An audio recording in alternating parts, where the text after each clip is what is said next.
Buradan servis yapılabiliyor. 3 taraflı şömine. Hem yemek masasından hem de bardan şömineyi görebiliyorsunuz. Aynı zamanda kış bahçesinden de şömineyi izleyebilme şansına sahipsiniz. Pencereler çok geniş kullanılmış. Havadar bir ortam sağlıyor bu. Bardağın dışarıya havuz bölümüne çıkıyoruz. Havuz bölümünde bizi bir ateş çukuru karşılıyor.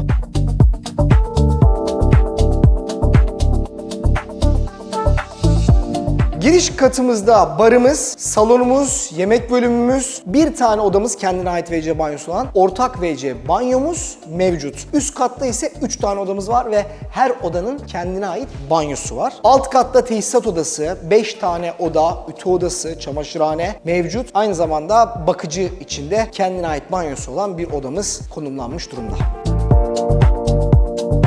Villalardaki en sevdiğim özelliklerden bir tanesi de asansör arkadaşlar. Evimizin asansörü var. Bodrum kattan en üst kata kadar 3 kat asansör mevcut bu evde.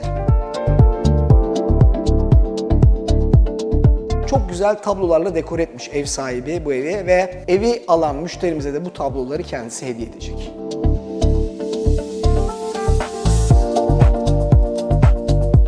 Asansörümüzde bodrum kattan en üst kata çıktık. Hemen size bir tane odayı göstermek istiyorum. Üst katta 3 tane odamız var. Her odaya ait, kendine ait banyosu mevcut. Odalar gerçekten ferah. Mimarisi ve içeride kullanılan malzemelerin kalite değeri yüksek. Hem kalebodurda hem de armatür takımları Vitra marka. Odaların balkonu mevcut ve hepsi de panjurlu, elektrikli sistem panjura sahip.